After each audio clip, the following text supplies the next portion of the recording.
À l'anniversaire de papa, mon frère a annoncé « Fais tes valises, pauvre fille. Cette maison est à vendre ».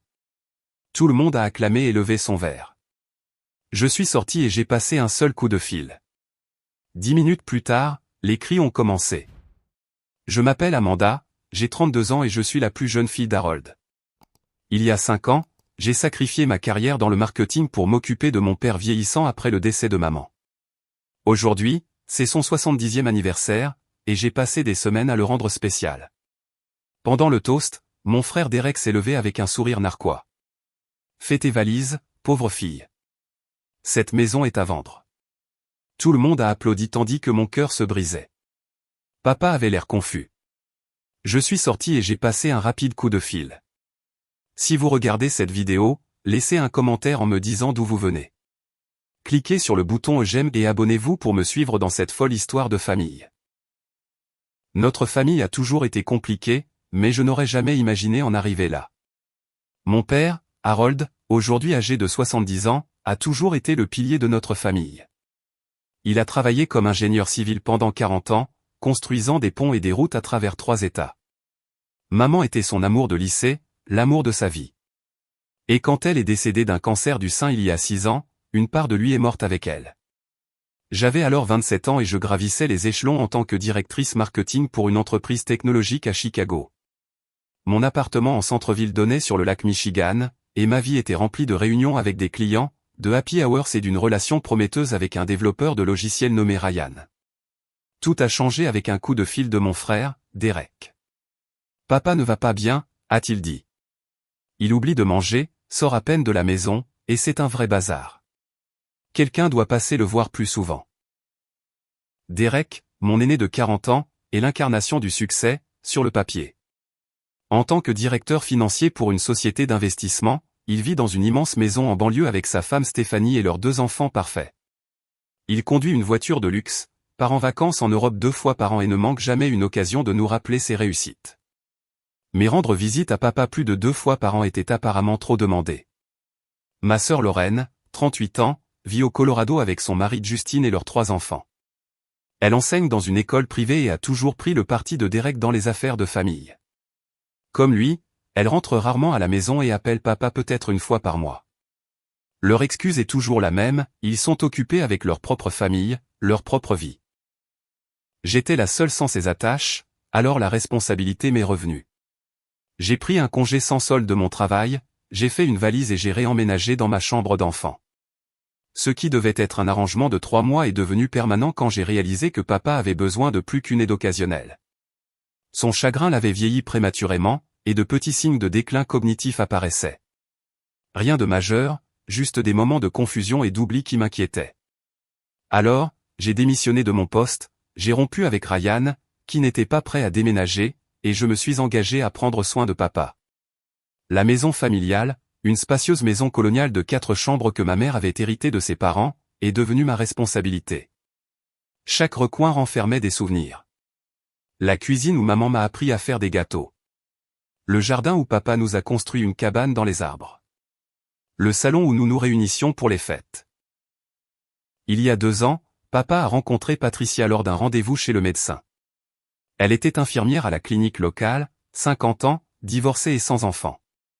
Leur relation a progressé rapidement et, à la surprise de tous, ils se sont mariés après seulement 6 mois.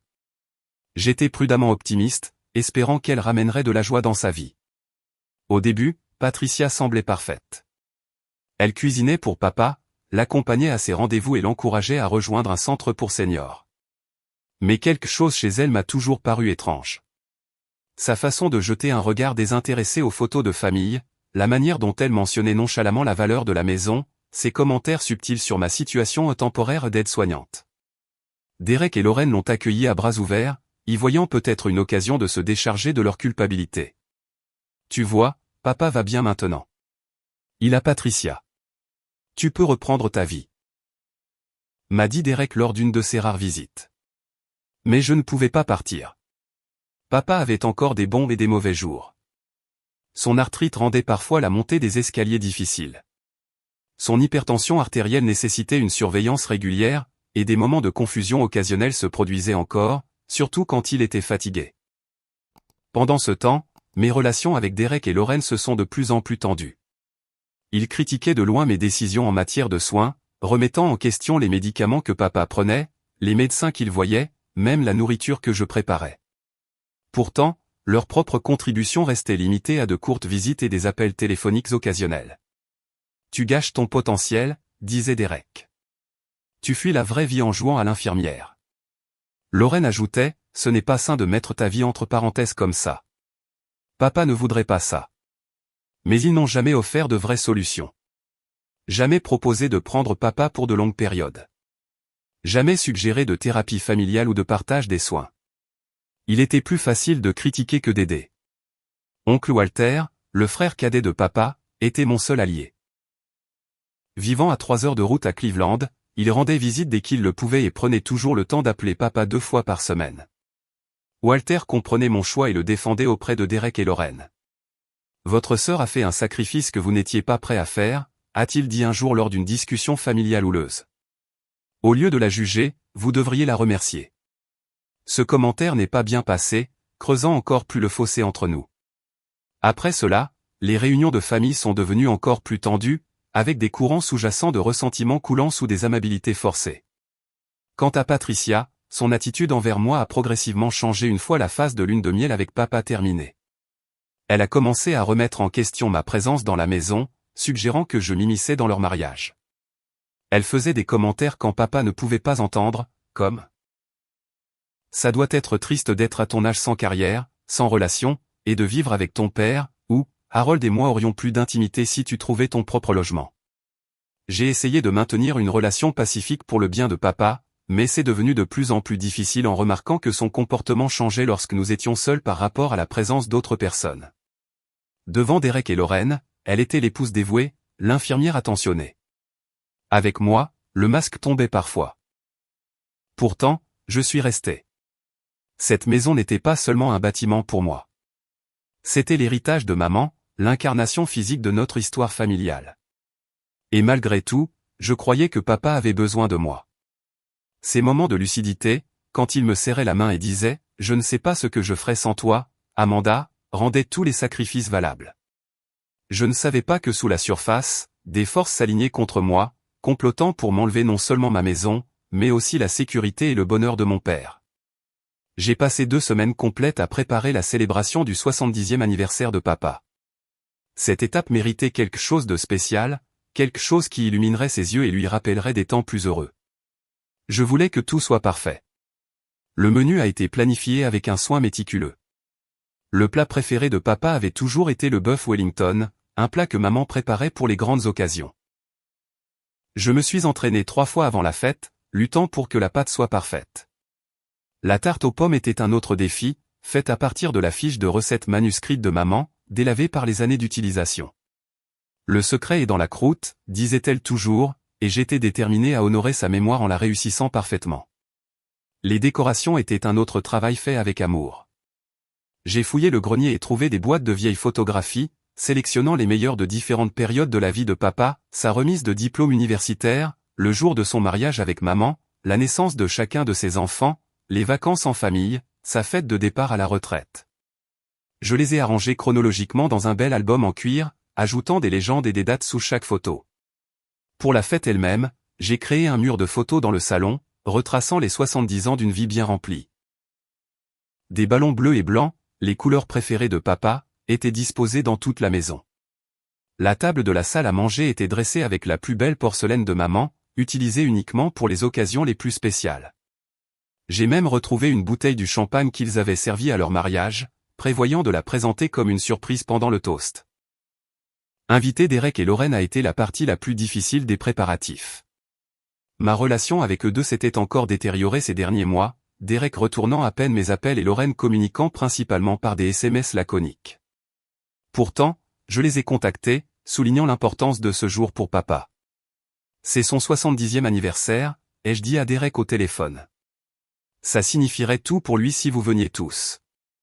On verra si on peut l'intégrer à notre emploi du temps, a-t-il répondu, son ton suggérant que c'était un inconvénient majeur. Au fait, est-ce que papa a mis à jour son testament depuis qu'il a épousé Patricia? On devrait bientôt discuter des questions d'héritage. La conversation avec Lorraine s'est déroulée de la même manière, sa principale préoccupation étant de savoir si Derek serait présent et s'il y aurait des discussions familiales sur la maison et les biens de papa. Leurs réactions m'ont laissé perplexe, mais j'ai mis ces sentiments de côté. Ce jour était consacré à papa, pas aux tensions familiales ou aux questions d'héritage. Le comportement de Patricia avant la fête était tout aussi préoccupant. Elle a insisté pour inviter plusieurs de ses propres amis que papa connaissait à peine, y compris quelqu'un qu'elle a vaguement décrit comme un « associé d'affaires ». Quand j'ai suggéré de garder la réunion intime avec seulement la famille et les amis les plus proches de papa, elle m'a accusé d'essayer de tout contrôler. C'est aussi ma maison maintenant, m'a-t-elle rappelé. Et Harold est mon mari. J'ai mon mot à dire sur qui célèbre avec nous. Il y avait aussi ces réunions privées de plus en plus fréquentes avec Derek. 2 fois dans le mois précédant l'anniversaire, Derek est venu pendant que papa était à ses séances de physiothérapie. Lui et Patricia s'asseyaient à la table de la cuisine, parlant à voix basse, étalant des papiers qui étaient rapidement ramassés quand j'entrais dans la pièce. On discute juste de quelques options d'assurance maladie pour ton père, expliqua Patricia avec un sourire crispé lorsque je l'ai interrogé. Derek a des relations dans le secteur. Mais j'avais entreaperçu ce qui ressemblait à des brochures immobilières et des formulaires d'évaluation de propriété avant qu'ils ne soient escamotés. Quelque chose se passait dans mon dos, mais sans preuve concrète, je ne pouvais que rester vigilante. J'ai confié mes inquiétudes à l'oncle Walter lors d'un de nos appels privés. Walter avait reçu un diagnostic de cancer de la prostate plus tôt dans l'année et suivait un traitement, ce qui rendait peu probable sa présence à la fête d'anniversaire. Cela nous a attristés, papa et moi, car Walter était toujours l'âme des réunions de famille, racontant des blagues et apaisant les tensions avec sa nature facile à vivre. Garde l'œil ouvert, Amanda, m'a conseillé Walter quand je lui ai parlé des réunions secrètes. Je ne fais pas confiance à Patricia, et Derek a toujours été trop obsédé par l'argent. Tu te souviens de ce que ta mère disait toujours à propos de la maison?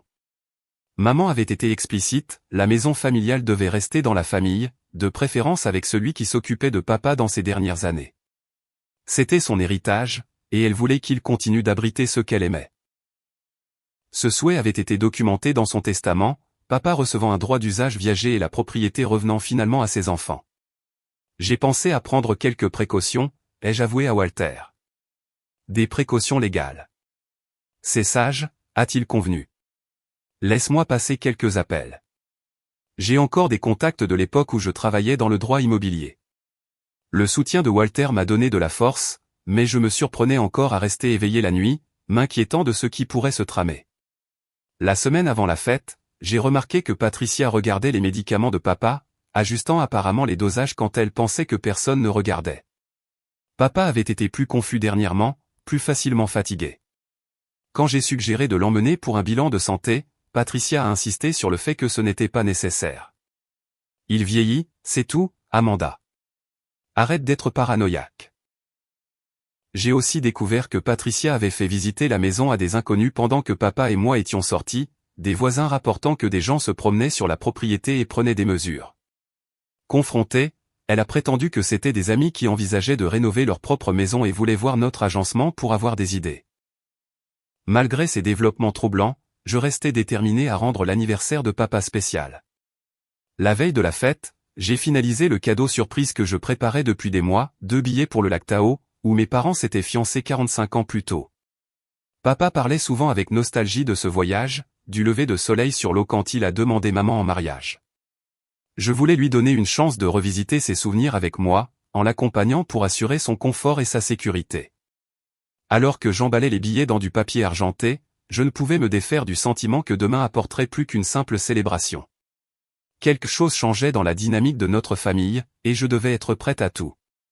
Le matin de la fête est arrivé avec un soleil d'automne doré qui filtrait par les fenêtres. Je me suis levé tôt pour terminer les derniers préparatifs, arrangeant des fleurs fraîches sur les tables et mettant la touche finale au gâteau d'anniversaire. Papa est descendu vers 9 heures, vêtu de la nouvelle chemise bleue que je lui avais achetée pour l'occasion. « Tu es beau, papa », lui ai-je dit en ajustant son col. « Comment as-tu dormi ?» Comme une bûche, a-t-il répondu avec un sourire qui effaça momentanément les rides de fatigue de son visage. Patricia m'a donné quelque chose pour m'aider à me reposer. Elle a dit que je devais être en forme pour aujourd'hui. Ce commentaire a déclenché une lueur d'inquiétude, mais je l'ai mise de côté. Aujourd'hui, c'était la fête, pas la suspicion. Patricia est apparue peu après, vêtue d'une robe rouge coûteuse que je n'avais jamais vue auparavant. Elle s'est affairée autour de papa, redressant sa chemise, peignant ses cheveux, se comportant comme l'épouse dévouée aux yeux de tous. Pourtant, il y avait quelque chose de calculateur dans son regard, une excitation à peine contenue qui semblait disproportionnée pour une simple réunion de famille. J'ai invité quelques personnes de plus, a-t-elle annoncé alors que je mettais la table. J'espère que ça ne pose pas de problème.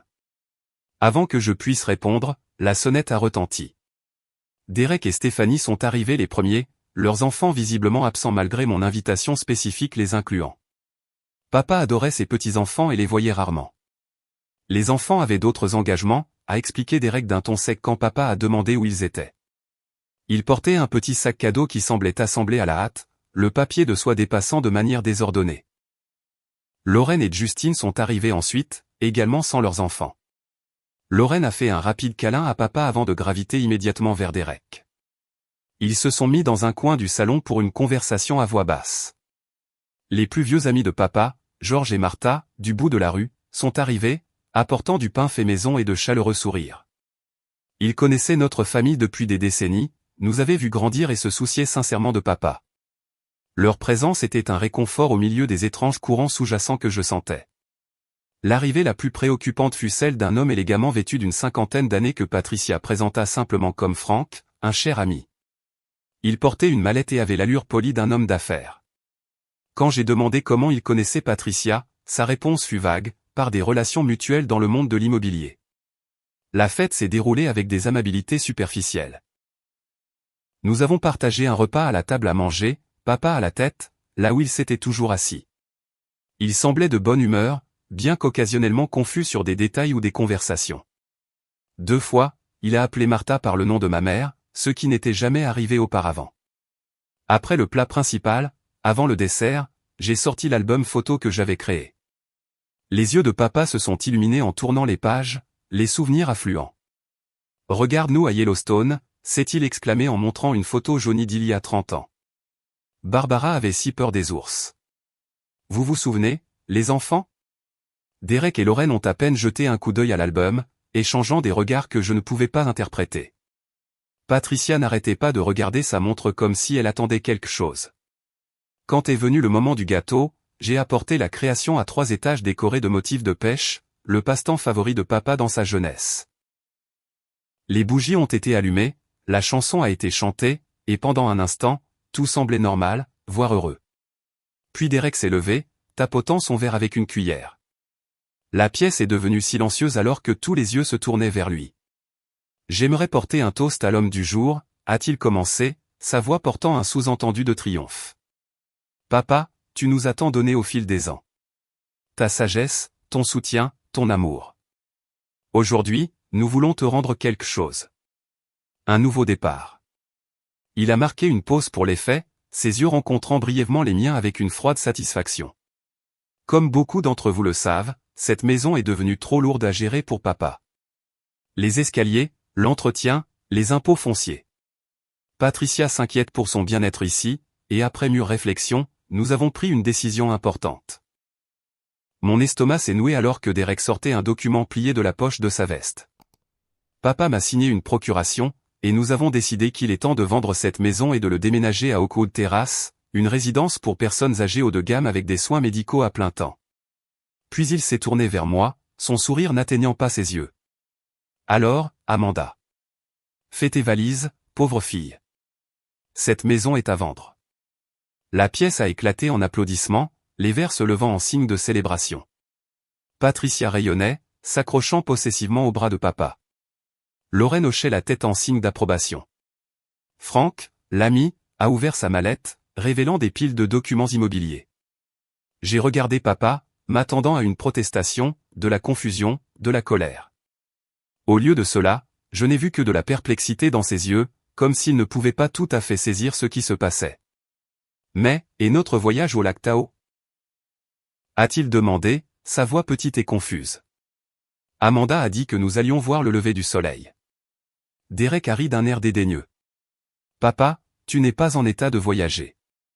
Amanda te remplit la tête d'idées irréalistes. Oakwood Terrace a aussi de belles vues et des soins 24h24. Patricia a ajouté, sa voix sirupeuse, nous faisons ça pour toi, chérie. Amanda pourra te rendre visite à Oakwood quand elle le voudra. C'est vraiment pour le mieux. La trahison m'a frappé comme un coup de poing. Ils avaient planifié cette embuscade le jour de son anniversaire, de tous les jours. Ils avaient utilisé la célébration comme couverture pour leur stratagème, et tout le monde agissait comme si c'était quelque chose à célébrer, comme si arracher papa de sa maison était un cadeau plutôt qu'un vol cruel. George et Martha avaient l'air mal à l'aise, échangeant des regards inquiets. Ils savaient à quel point cette maison comptait pour papa, comment elle le reliait à maman, à une vie de souvenirs. Le marché est en pleine effervescence en ce moment, disait Frank, étalant des papiers sur la table où le gâteau était encore à moitié mangé. Nous pourrions la mettre en vente la semaine prochaine et probablement avoir des offres en quelques jours. Ce quartier a pris beaucoup de valeur.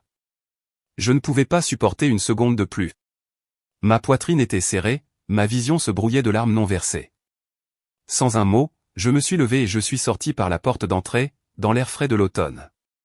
Les mains tremblantes, j'ai sorti mon téléphone et j'ai passé l'appel que j'espérais ne pas avoir à passer. Michael, ça arrive, exactement comme nous le craignions. J'ai besoin de toi ici, maintenant. Michael était mon meilleur ami depuis l'université. Nous nous étions rencontrés en cours d'éthique des affaires, ironiquement, et étions restés en contact même lorsque nos carrières avaient pris des chemins différents. Alors que j'étais allé dans le marketing, il avait poursuivi des études de droit, se spécialisant dans les soins aux personnes âgées et la planification successorale. Quand j'avais remarqué pour la première fois le comportement suspect de Patricia il y a des mois, Michael avait été la première personne que j'avais appelée pour obtenir des conseils. Ils ne peuvent pas simplement vendre la maison sous ton nez, m'a-t-il rassuré maintenant, sa voix calme et stable au téléphone. Pas si nous avons bien fait nos devoirs. Je serai là dans 10 minutes. Walter est déjà en route avec le docteur Kapor. Je me suis appuyé contre la balustrade du porche, essayant de calmer ma respiration. Ce moment, aussi terrible soit-il, n'était pas une surprise totale. En fait, je m'y préparais depuis près de 6 mois. Tout a commencé par de petites choses. Patricia qui égarait les lunettes de papa juste avant des rendez-vous importants. Des ouvriers de maintenance qui se présentaient alors que ni papa ni moi ne les avions appelés. Papa qui devenait inhabituellement somnolent après que Patricia lui ait préparé son thé spécial, le soir. Sa confusion croissante sur des faits de base, qui s'améliorait mystérieusement lorsque Patricia était absente pour rendre visite à sa sœur pendant un week-end. Un soir, je suis descendu chercher de l'eau et j'ai trouvé Patricia dans la cuisine en train de transférer des pilules d'un flacon à un autre. Quand elle m'a vu, elle a rapidement tout rangé, prétendant qu'elle organisait simplement les médicaments de papa. Mais le lendemain, j'ai vérifié son pilulier et j'ai trouvé des comprimés différents de ce que son médecin lui avait prescrit. J'en ai apporté un à un ami pharmacien qui l'a identifié comme un sédatif puissant, ne figurant sur aucune des ordonnances de papa. C'est là que mes soupçons se sont transformés en certitude. Patricia droguait mon père, probablement pour le rendre plus docile et confus, plus facile à manipuler. À peu près à la même époque, j'ai remarqué que Derek faisait des apparitions plus fréquentes, toujours quand papa était sorti ou faisait la sieste. Lui et Patricia se penchaient ensemble sur des documents, parlant à voix basse. Une fois, j'ai surpris des bribes de conversation, procuration, évaluation de la propriété, et partager la différence. Le plus troublant a été de trouver un vieil échange de SMS sur le téléphone de papa alors que je l'aidais avec une application. Des messages entre Patricia et Derek datant de 3 ans, bien avant qu'elle ne rencontre papa à la clinique. Dans un échange, Derek écrivait « Trouver une cible parfaite. Veuf, propriétaire d'un bien de valeur. La fille qui vit avec lui pourrait être un problème. On te tient au courant. » Patricia avait répondu « La fille peut être gérée. Trouve-moi un moyen de le rencontrer et je m'occupe du reste. » Ils avaient délibérément ciblé papa. La rencontre de Patricia à la clinique n'avait jamais été un hasard. Elle avait été placée là par Derek, dans le cadre d'un plan calculé pour prendre le contrôle de la maison. Quand j'ai montré ces messages à papa pendant un moment de lucidité, il était anéanti mais aussi dubitatif. Patricia même, a-t-il insisté. Derek est mon fils. Il ne ferait pas ça. Son déni était déchirant mais compréhensible. Personne ne veut croire que ses proches pourraient le trahir si fondamentalement. Et à ce moment-là, la manipulation des médicaments par Patricia avait progressé au point que papa avait plus de jours de confusion que de jours clairs. C'est là que j'ai contacté Walter pour obtenir de l'aide. Malgré ses traitements contre le cancer, il a immédiatement agi, me mettant en contact avec ses anciens collègues juristes et m'aidant à formuler un plan de protection. Ta mère ne me pardonnerait jamais si je l'ai laissé prendre cette maison à Harold, avait dit Walter. Ou si je les laissais te mettre à la porte après tout ce que tu as sacrifié. Travaillant discrètement, nous avons organisé pour papa une évaluation cognitive pendant une de ces périodes de clarté, avec le docteur Kapor, un gériatre non lié au réseau de Patricia. Les résultats ont montré que, bien que papa ait un léger trouble cognitif, il était toujours juridiquement compétent lorsqu'il n'était pas sous l'influence de médicaments non autorisés. Avec cette documentation en main, nous avons travaillé avec Michael pour créer un ensemble de protections juridiques. Papa a signé une procuration pour les soins de santé désignant Walter et moi comme ses décideurs. Il a créé une nouvelle procuration générale, limitée à des actions spécifiques et nécessitant la double signature de Walter et de moi-même. Et plus important encore, il a signé une déclaration énonçant son souhait explicite de rester dans la maison familiale avec des soins à domicile appropriés si nécessaire. Tous ces documents ont été dûment attestés par des témoins et notariés un jour où Patricia assistait à une conférence d'infirmières qui, j'ai découvert plus tard, n'a jamais existé. Nous avons gardé les originaux dans le bureau de Michael, en sécurité, donnant à papa des copies à cacher dans sa boîte de matériel de pêche, un endroit que Patricia ne touchait jamais. Nous avons également installé de petites caméras dans les parties communes de la maison, enregistrant légalement les activités de Patricia. Les images la montraient manipulant les médicaments, fouillant dans les papiers personnels de papa, et une fois, le giflant quand il lui a demandé où étaient passées certaines de ses économies. Je rassemblais méthodiquement ces preuves, prévoyant d'affronter Patricia avec le soutien de Walter une fois ses traitements terminés. Mais Derek avait accéléré le calendrier avec cette embuscade d'anniversaire, me forçant la main. Alors que je terminais l'appel avec Michael, j'ai pris une profonde inspiration et je me suis préparé à retourner à la fête. Par la fenêtre, je pouvais voir Derek distribuer des papiers à signer.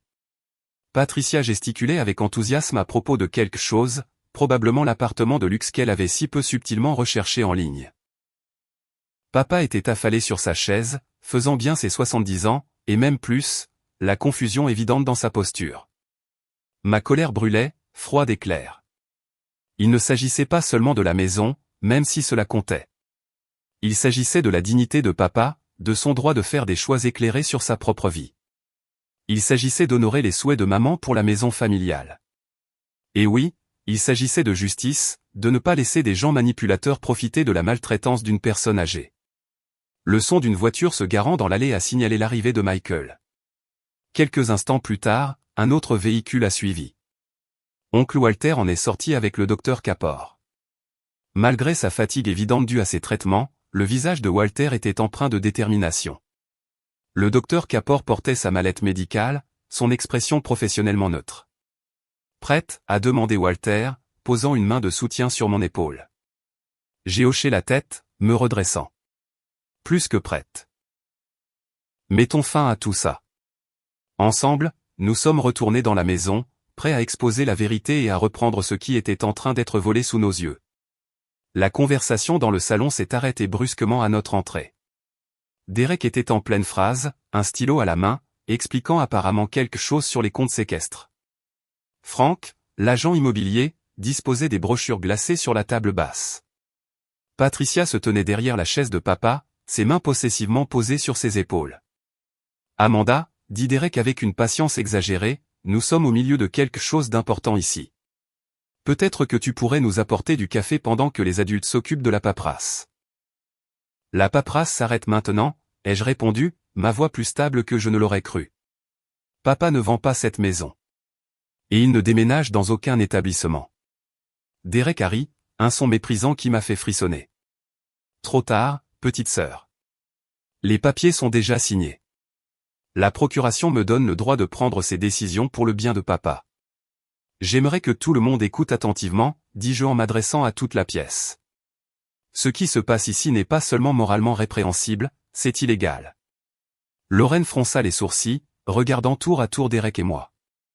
De quoi parles-tu? Derek à la procuration. Tout est en règle.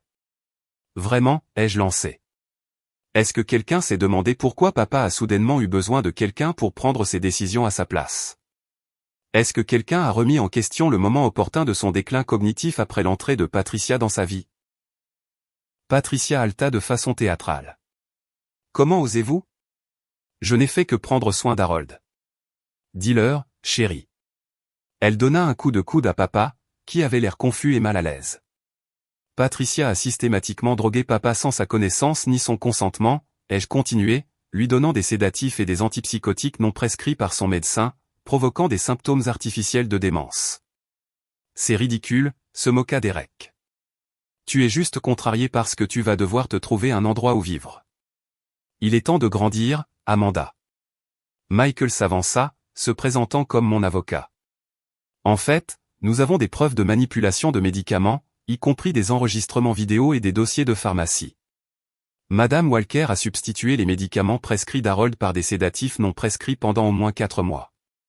Le visage de Patricia pâlit légèrement, mais elle maintint son expression indignée. Ce sont des accusations scandaleuses. Harold, dis-leur à quel point je prends bien soin de toi. Papa avait l'air incertain, son regard se déplaçant entre Patricia et moi. Je ne suis pas sûr de ce qui se passe. Parce que tu as été drogué, papa, dis-je doucement. Tu te souviens comme tu te sentais lucide le mois dernier quand Patricia a rendu visite à sa sœur? C'est parce que tu prenais réellement tes bons médicaments. Lorraine avait l'air de plus en plus mal à l'aise. Derek, est-ce que quelque chose de tout ça est vrai? Étais-tu au courant des problèmes de médicaments? Avant que Derek ne puisse répondre, Walter prit la parole. Il y a plus. Patricia et Derek se connaissent depuis des années. Ils ont planifié tout ce scénario, ciblant spécifiquement Harold pour sa propriété. C'est absurde, bafouilla Derek.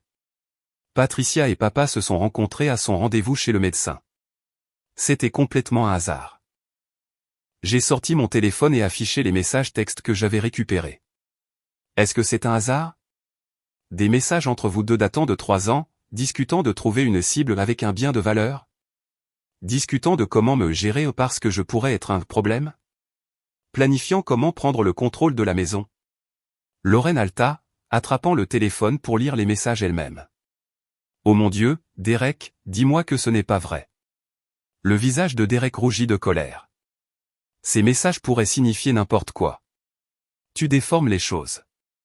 Le docteur Kapor s'avança alors, s'adressant directement à papa. Monsieur Walker, je suis le docteur Kapor. Nous nous sommes rencontrés le mois dernier pour une évaluation cognitive. Avec votre permission, j'aimerais prélever un échantillon de sang aujourd'hui pour rechercher des médicaments non prescrits. Papa hocha lentement la tête, commençant à comprendre la gravité de la situation. Oui, s'il vous plaît, faites-le. Patricia s'y opposa immédiatement. C'est inutile et invasif. En tant que sa femme, je ne consens pas à des tests sanguins aléatoires. Heureusement, Patricia, votre consentement n'est pas requis, intervint Michael. Harold a une procuration pour les soins de santé donnant l'autorité décisionnelle à Walter et Amanda. Ce document a été exécuté quand Harold était manifestement compétent, attesté par des témoins et notarié conformément à la loi de l'État. Il produisit le document, en passant des copies à Derek et Lorraine. Comme vous pouvez le voir, cela supplante toute procuration que Derek prétend avoir, en particulier pour les décisions de soins de santé. Frank, l'agent immobilier, avait l'air de plus en plus mal à l'aise. On m'avait dit que c'était une décision familiale simple avec l'accord de toutes les parties. S'il y a des complications juridiques, je ne peux procéder à aucune mise en vente de propriété. Il commença à rassembler ses affaires, ne voulant clairement aucune part dans le drame qui se déroulait. Derek a frappé du poing sur la table. C'est ridicule. Papa m'a signé une procuration il y a 3 semaines. C'est le document le plus récent, donc il a la priorité. En fait, a rétorqué Michael, une procuration signée alors que le mandant est sous l'influence de substances altérant l'esprit non prescrites par un médecin est nul de plein droit. De plus, le document que Harold a signé avec Amanda et Walter révoque explicitement toutes les procurations antérieures et reste en vigueur sauf révocation écrite avec les mêmes exigences de témoignage. Lorraine s'était éloignée de Derek, son expression un mélange de choc et de dégoût. Je n'arrive pas à croire ça. Tu m'as dit que papa déclinait naturellement, que le déménagement était son idée une fois que tu lui avais expliqué les avantages. Ton frère t'a systématiquement menti, dit Walter, sa voix douce mais ferme. Harold n'a jamais voulu quitter cette maison. C'était la maison de la famille de Barbara, et son souhait explicite était qu'elle reste dans la famille, spécifiquement avec celui qui s'occupait de Harold dans ces dernières années. Le docteur Kapor avait fini de prélever le sang de papa et étiquetait les flacons. J'aurai des résultats urgents sur ceci dans les 24 heures. D'après mon examen précédent et ce que j'observe aujourd'hui, j'ai de sérieuses inquiétudes concernant la mauvaise gestion des médicaments. Papa observait les événements avec une conscience croissante, comme si un brouillard se levait de son esprit. Je me souviens d'avoir signé des papiers pour Derek, mais j'étais très confus ce jour-là. Patricia m'avait fait son thé spécial, elle avait dit que ça m'aiderait à mieux dormir. Patricia était maintenant visiblement nerveuse, sa façade confiante s'effritant. Harold, chéri, tu es de nouveau confus. Souviens-toi de ce que le médecin a dit à propos de tes problèmes de mémoire. Quel médecin, ai-je demandé d'un ton pointu. Parce que le docteur Kapor a trouvé que papa était cognitivement intact lorsqu'il était correctement médicamenté. Le seul médecin affirmant un déclin sévère est le docteur Reynolds, qui est par coïncidence votre ancien collègue et dont vous avez modifié les ordonnances. Papa se tourna vers Patricia, la blessure et la trahison se lisant dans ses yeux. M'as-tu drogué, Patricia? Faisant en sorte que j'oublie des choses, que je sois confus? Elle ne répondit pas directement, se tournant plutôt vers Derek avec une expression paniquée. Fais quelque chose. Il déforme tout. Michael s'adressa de nouveau à la pièce. La procuration sur laquelle Derek s'appuie contient une signature qui, selon une analyse graphologique, a probablement été exécutée alors que Harold était dans un état altéré. Nous avons des preuves vidéo de Patricia administrant des médicaments non prescrits environ 2 heures avant la signature du document. Vous nous avez espionnés. Hurla Patricia. C'est une violation de la vie privée. Installer des caméras de sécurité dans les parties communes de sa propre maison est parfaitement légal, répondit calmement Michael. Surtout quand il y a une suspicion raisonnable de maltraitance de personnes âgées, ce qui est clairement le cas ici. George et Martha, les vieux amis de papa qui avaient regardé en silence, stupéfaits, ont finalement pris la parole. Harold n'est plus lui-même depuis des mois, a dit Martha. Nous l'avions remarqué, mais nous pensions que c'était juste l'âge. Penser que quelqu'un causait ça délibérément. L'expression de papa s'était transformée de la confusion à la colère. Pour la première fois depuis des mois, j'ai vu l'homme fort et décidé dont je me souvenais. Je veux voir ces vidéos. Je veux savoir exactement ce qui s'est passé dans ma propre maison. Le sang-froid de Patricia a finalement volé en éclats. Tout ça, c'est la faute d'Amanda, a-t-elle crié en me pointant d'un doigt accusateur. Elle a été jalouse de moi depuis le premier jour, essayant de garder Harold dépendant d'elle, isolé de tout le monde. C'est elle qui le manipule, pas moi. Derek est intervenu, son masque d'avocat fermement en place. Ce sont des allégations graves lancées à la légère. Si vous continuez avec ces déclarations diffamatoires, nous n'aurons d'autre choix que de poursuivre en justice. Michael est resté imperturbable. Certainement, allons au tribunal. Je suis certain qu'un juge serait très intéressé par l'examen des preuves, y compris les transactions financières montrant 40 000 $ transférés des comptes d'Harold au vôtre au cours de la dernière année, Derek. Lorraine Alta. 40 000 $, papa? Tu as autorisé ça? Papa secoua lentement la tête. Je ne me souviens d'aucun gros virement. Patricia s'occupe des services bancaires en ligne maintenant. Elle a dit que c'était trop compliqué pour moi. Parce qu'elle a délibérément fait en sorte que ça paraisse compliqué. A ajouté Walter. De la même manière qu'elle vous a fait croire que vous perdiez la mémoire, vos capacités cognitives. Lorraine se tourna vers Derek, son expression se durcissant. Tu m'as dit que papa avait besoin de soins spécialisés pour la mémoire parce qu'il oubliait de payer ses factures, qu'il perdait le fil de son argent. C'était aussi un mensonge? Le visage de Derek rougit. L'argent était pour des services de gestion financière. Tout à fait légitime. Via votre propre entreprise, a noté Michael. À des taux 4 fois supérieurs à la norme du secteur. Un autre fait qui intéresserait les services de protection des adultes et peut-être le procureur. Frank, l'agent immobilier, s'était glissé vers la porte. Je pense que je devrais me retirer de cette situation. De toute évidence, il y a des problèmes familiaux à résoudre avant que toute décision immobilière puisse être prise. Sage décision, lui dit Walter. Et je vous suggère de bien vérifier vos futurs clients pour éviter d'être impliqués dans des stratagèmes de maltraitance de personnes âgées. Franck hocha la tête, mal à l'aise, et sortit précipitamment, laissant ses brochures éparpillées sur la table basse. Patricia a soudainement changé de tactique, son expression se transformant en une innocence blessée alors qu'elle s'adressait directement à papa. « Harold, chéri, ils essaient de nous séparer. Tu sais que je t'aime. Tout ce que j'ai fait, c'était pour ton bien. » Papa était devenu de plus en plus alerte tout au long de la confrontation. Il regarda Patricia avec des yeux clairs, la voyant peut-être vraiment pour la première fois depuis des mois. « Si tu m'aimais, tu ne m'aurais pas drogué. Tu n'aurais pas comploté avec mon fils pour prendre ma maison. Tu aurais respecté mes souhaits. » Le masque de Patricia tomba complètement. « Tes souhaits? Et mes souhaits, alors? Je n'ai pas signé pour être coincé dans cette maison démodée, dans ce quartier ennuyeux. Derek m'a promis une part de la vente, assez pour le pantouse en ville que je mérite. » Le silence tomba dans la pièce à cet aveu. Même Derek semblait abasourdi par son explosion.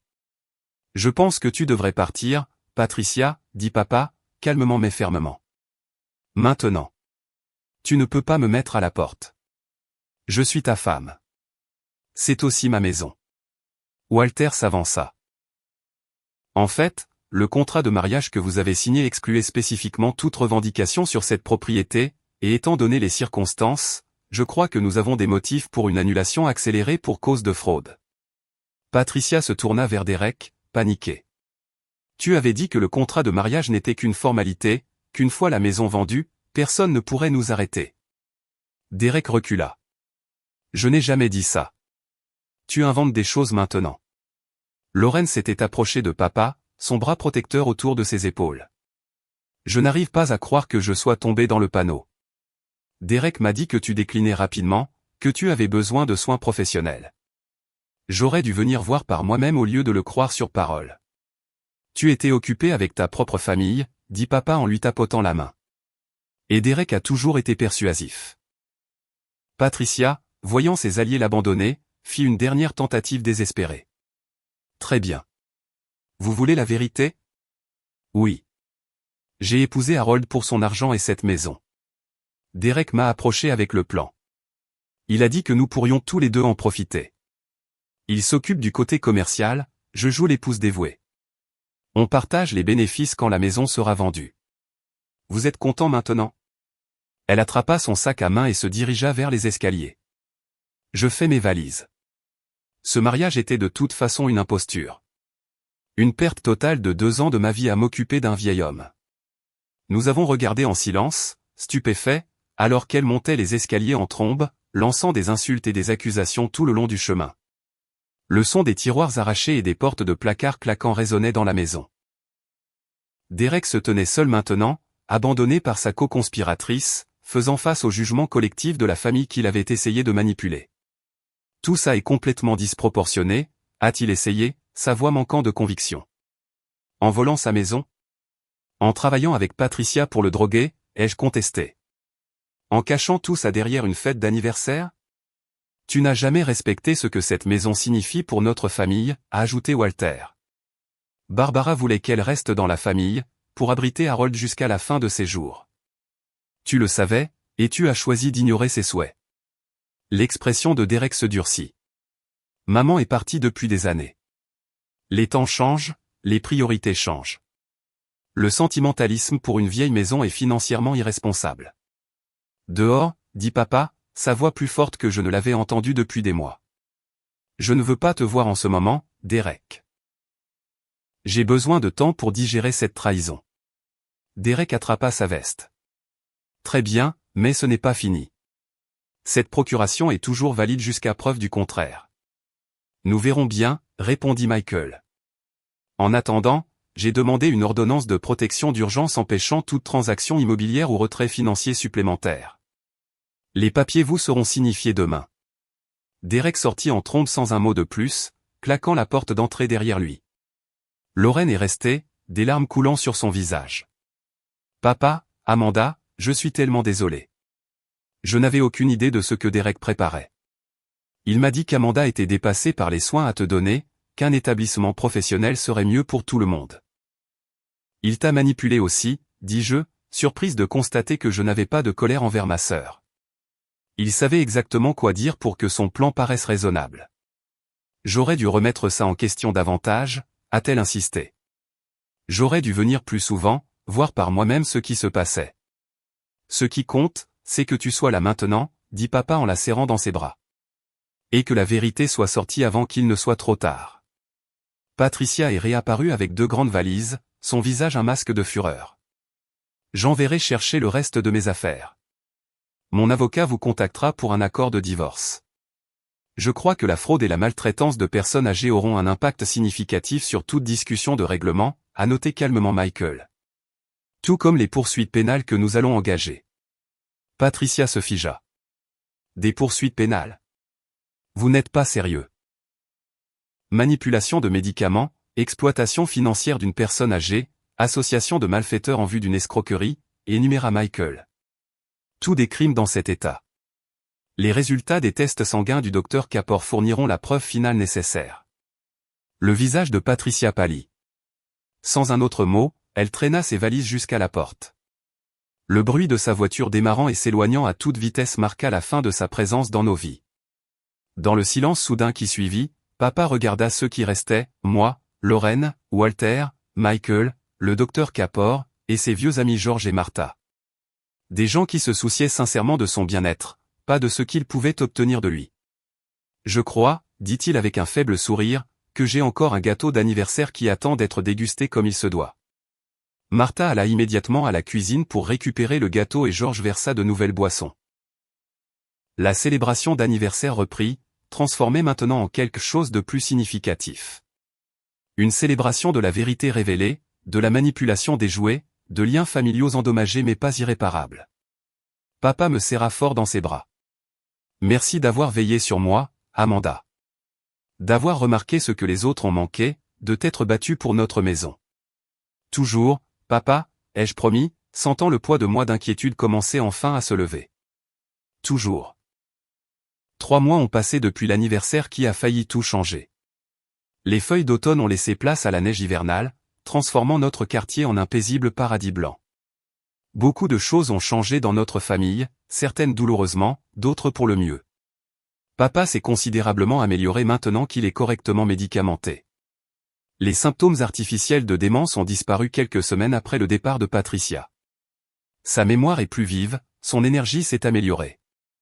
Bien qu'à 70 ans, il ait encore les limitations naturelles de l'âge. Nous avons établi une routine de promenade matinale et de partie d'échecs le soir, des activités qui maintiennent son corps et son esprit actifs. Les suites judiciaires ont été rapides et décisives. Les analyses de sang ont confirmé la présence de sédatifs et d'anxiolytiques non prescrits dans le système de papa. Combiné avec les preuves vidéo et les messages textes, cela a été suffisant pour que le procureur engage des poursuites pour maltraitance de personnes âgées contre Patricia. Elle a accepté une négociation de peine plutôt que de faire face à un procès, ce qui a abouti à une probation, des travaux d'intérêt général et une ordonnance restrictive lui interdisant de contacter papa ou de s'approcher de notre maison. L'annulation de leur mariage a été accordée pour cause de fraude, le juge étant particulièrement troublé par les preuves de déficience cognitive délibérée. Patricia a quitté la ville peu après, déménageant apparemment en Arizona pour prendre un nouveau départ. Bon débarras. La situation de Derek a été plus compliquée et douloureuse. L'enquête a révélé qu'il détournait de l'argent des comptes de papa depuis plus d'1 an en utilisant des frais de gestion financière fabriqués de toutes pièces. Il fait face à des accusations d'exploitation financière de personnes âgées et pourrait potentiellement perdre ses licences professionnelles. Plus dévastatrice que les conséquences juridiques a été sa rupture avec la famille. Malgré plusieurs tentatives de papa pour le contacter, Derek refuse tout contact, blâmant tout le monde sauf lui-même pour la situation. Lorraine, en revanche, est devenue une présence régulière dans nos vies. Le choc de découvrir la manipulation de Derek a semblé éveiller quelque chose en elle. Elle et Justine nous rendent maintenant visite au moins 2 fois par mois, amenant parfois leurs enfants pour des week-ends. Elle et moi avons reconstruit notre relation, trouvant un terrain d'entente dans notre amour partagé pour papa et notre engagement pour son bien-être. Quant à moi, j'ai trouvé un nouvel équilibre. Avec l'amélioration de la santé de papa, je me suis senti à l'aise pour embaucher Madame Rodriguez, une aide-soignante à temps partiel qui vient 3 jours par semaine. Cela m'a permis d'accepter un poste en télétravail dans le marketing pour une start-up, gardant mes compétences à jour tout en restant disponible pour papa. Ce n'est pas la carrière de haut vol que j'avais autrefois, mais cela semble juste pour ce chapitre de ma vie. Oncle Walter a été notre pilier tout au long de cette épreuve. Après avoir terminé ses traitements contre le cancer, qui ont heureusement été un succès, il a vendu sa maison de Cleveland et a acheté une petite maison à seulement 2 rues de la nôtre. Il vient dîner plusieurs fois par semaine, et sa présence a été une guérison pour papa, qui apprécie la compagnie de son frère plus que jamais. Le changement le plus significatif a été ma perspective sur la famille et la confiance. J'ai appris que parfois, ceux qui nous sont les plus proches peuvent causer les blessures les plus profondes, que ce soit par malveillance active comme Derek et Patricia, ou par négligence passive comme la distance initiale de Lorraine. Mais j'ai aussi découvert que les liens brisés peuvent être réparés, qu'il n'est jamais trop tard pour reconstruire la confiance et la connexion. Papa et moi avons finalement fait ce voyage au lac Tahoe le mois dernier. Nous avons regardé le soleil se lever sur l'eau depuis l'endroit exact où il a demandé maman en mariage il y a 45 ans. Alors que la lumière peignait le lac de nuances d'or et de rose, il m'a raconté des histoires que je n'avais jamais entendues auparavant, de petits détails sur leur relation qu'il avait gardée privée jusqu'à présent. Ta mère serait fière de toi, Amanda, a-t-il dit alors que nous étions emmitouflés contre le froid matinal. Pas seulement pour avoir sauvé la maison, mais pour la façon dont tu l'as fait. Tu as été intelligente, préparée, et toujours gentille même face à la cruauté. Ce moment au bord du lac a cristallisé la leçon la plus importante de notre épreuve, l'amour exige de la vigilance. Pas une suspicion paranoïaque, mais une attention bienveillante. Une volonté de remarquer les changements et de poser des questions difficiles. Si j'avais ignoré les signes de la manipulation de Patricia, si j'avais rejeté mes inquiétudes pour éviter les conflits, nous aurions perdu tout ce qui comptait. J'ai aussi appris sur le pardon et ses limites. J'ai pardonné à Lorraine, dont le seul véritable crime était de trop faire confiance à Derek et trop peu à moi. Je travaille sur le pardon pour Derek, bien qu'une réconciliation semble lointaine. Quant à Patricia, je peux reconnaître son humanité sans inviter son poison à nouveau dans nos vies. Certains ponts, une fois brûlés, devraient le rester. La maison reste notre sanctuaire, maintenant remplie de plus de joie qu'elle n'en a connue depuis des années.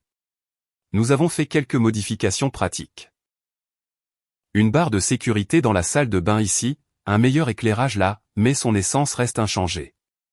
C'est toujours l'endroit où maman m'a appris à faire des gâteaux, où papa nous a construit une cabane dans les arbres, où des générations d'amour et de mémoire résident dans chaque recoin. Parfois, tard dans la nuit, je pense à quel point nous avons failli tout perdre. Pas seulement la structure physique, mais le sentiment de sécurité et de continuité qu'elle représente. Dans ces moments, je suis reconnaissante pour les instincts qui m'ont poussé à questionner, à enquêter, à me préparer.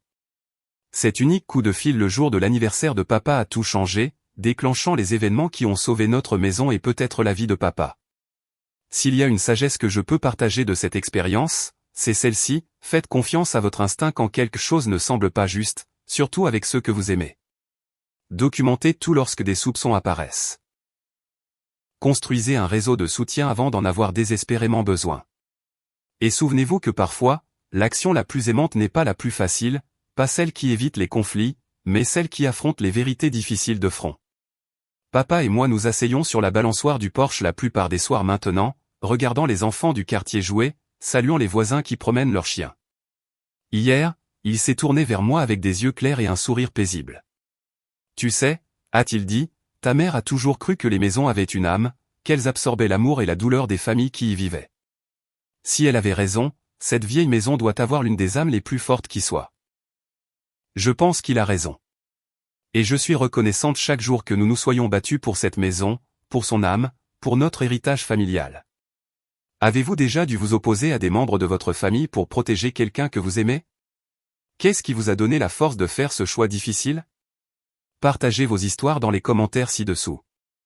Si cette histoire vous a touché, s'il vous plaît, aimez, abonnez-vous et partagez-la avec quelqu'un qui pourrait avoir besoin d'entendre que se battre pour ce qui est juste en vaut toujours la peine, même lorsque cela signifie s'opposer à ceux qui devraient être de votre côté.